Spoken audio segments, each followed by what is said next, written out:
ओम श्रीं ह्रीं क्लीं ग्लौं देवकी सुत गोविंद वासुदेव जगतपते देहि मे तनयम कृष्ण त्वामहं शरणं गतः। जय श्री राधे भक्तों, सावन माह की पुत्रदा एकादशी आ रही है 8 अगस्त को।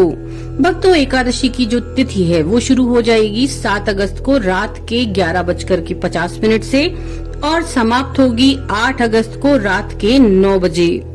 एकादशी के पारण का जो समय होगा वो होगा 9 अगस्त को सुबह के 5:47 से 8:27 तक का। पारण वाले दिन द्वादशी समाप्त होने का समय होगा शाम के 5:45 9 अगस्त को। तो पारण के समय का जरूर ध्यान रखिए। तो चलिए अब शुरू करते हैं श्रावण पुत्रदा एकादशी की व्रत कथा। महाराज युधिष्ठिर ने पूछा, हे भगवान, आपने कामिका एकादशी का महात्म्य बताकर बड़ी कृपा की। अब कृपा करके यह बतलाइए कि श्रावण शुक्ल एकादशी का क्या नाम है, उसकी विधि क्या है और उसमें कौन से देवता का पूजन किया जाता है। श्री युधिष्ठिर कहने लगे, हे भगवान, श्रावण शुक्ल एकादशी का क्या नाम है, व्रत करने की विधि तथा इसके महात्म्य को बताने की भी कृपा कीजिए। मधुसूदन कहते हैं, इस एकादशी का नाम पुत्रदा एकादशी है। अब आप इसकी कथा सुनिए। इसके सुनने मात्र से ही वाजपेयी यज्ञ का फल मिलता है। द्वापर युग के आरंभ में महिष्मती नाम की एक नगरी थी जिसमें महिजित नाम का राजा राज्य करता था। लेकिन पुत्रहीन होने के कारण राजा को राज्य सुखदायक नहीं लगता था। उसका मानना था कि जिसके संतान न हो उसके लिए यह लोक और परलोक दोनों ही दुखदायक होते हैं। पुत्र सुख की प्राप्ति के लिए राजा ने अनेक उपाय किए, परंतु राजा को पुत्र की प्राप्ति नहीं हुई।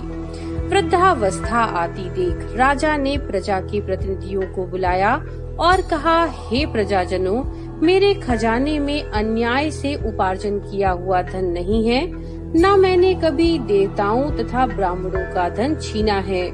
किसी दूसरे की धरोहर भी मैंने नहीं ली। प्रजा को पुत्र के समान पालता रहा। मैं अपराधियों को पुत्र और बांधवों की तरह दंड देता रहा। कभी किसी से घृणा नहीं की, सबको समान माना। सज्जनों की सदा पूजा करता रहा हूँ। इस प्रकार धर्मयुक्त राज्य करते हुए भी मेरे पुत्र नहीं हैं। सो मैं अत्यंत दुख पा रहा हूँ। इसका क्या कारण है? राजा महिजित की इस बात पर विचारने के लिए मंत्री तथा प्रजा के प्रतिनिधि वन को गए। राजा की उत्तम कामना की पूर्ति के लिए किसी श्रेष्ठ तपस्वी मुनि को देखते हुए यहाँ वहाँ फिरते रहे।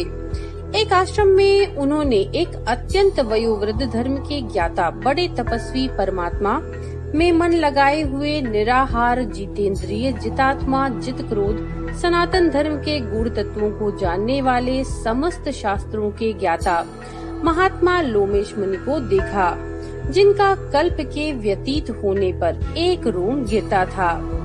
सबने जाकर ऋषि को प्रणाम किया। उन लोगों को देखकर मुनि ने पूछा कि आप लोग किस कारण से आए हैं। निसंदेह मैं आप लोगों का हित करूँगा। मेरा जन्म केवल दूसरों के उपकार के लिए हुआ है, इसमें संदेह नहीं है। लोमेश ऋषि के ऐसे वचनों को सुनकर सब लोग बोले, हे महर्षि, आप हमारी बात जानने में ब्रह्मा से भी अधिक समर्थ हैं। अतः आप हमारे इस संदेह को दूर कीजिए। महिष्मतीपुरी का धर्मात्मा राजा महिजित प्रजा का पुत्र के समान पालन करता है, फिर भी वह पुत्रहीन होने के कारण दुखी है। उन लोगों ने आगे कहा कि हम लोग उसकी प्रजा हैं, अतः उनके दुख से हम भी दुखी हैं। आपके दर्शन से हमें पूर्ण विश्वास हो गया कि हमारा संकट अवश्य दूर हो जाएगा, क्योंकि महान पुरुषों के दर्शन मात्र से अनेक कष्ट दूर हो जाते हैं। अब आप कृपा करके राजा के पुत्र होने का कोई उपाय बताइए। ये वार्ता सुनकर ऋषि ने थोड़ी देर के लिए नेत्र बंद किए और राजा के पूर्व जन्म का वृत्तांत जानकर कहने लगे कि यह राजा पूर्व जन्म में एक निर्धन वैश्य था। निर्धन होने के कारण इसने कई बुरे कर्म किए। यह एक गांव से दूसरे गांव व्यापार करने जाया करता था। एक समय ज्येष्ठ मास के शुक्ल पक्ष की द्वादशी के दिन मध्याह्न के समय वह जबकि 2 दिन से भूखा प्यासा था, एक जलाशय पर पानी पीने गया। उसी स्थान पर एक तत्काल की ब्याही हुई प्यासी गौ जल पी रही थी। राजा ने उस प्यासी गाय को जल पीते हुए हटा दिया और स्वयं जल पीने लगा। इसीलिए राजा को यह दुख सहन करना पड़ रहा है।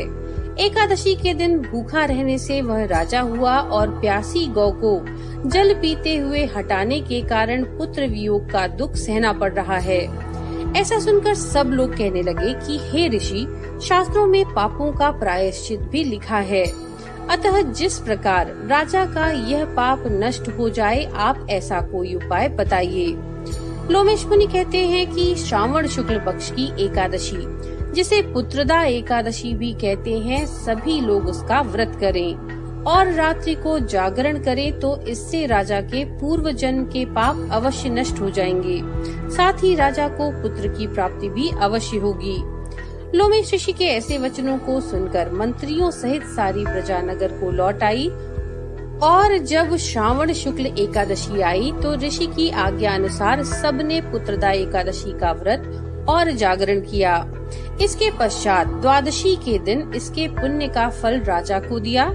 उस पुण्य के प्रभाव से रानी ने गर्भ धारण किया और प्रसव काल समाप्त होने पर उनके यहाँ एक बड़ा ही तेजस्वी पुत्र उत्पन्न हुआ। इसीलिए हे राजन, इस श्रावण शुक्ल एकादशी का नाम पुत्रदा पड़ा। अतः संतान सुख की इच्छा रखने वाले व्यक्ति को इस व्रत को अवश्य करना चाहिए।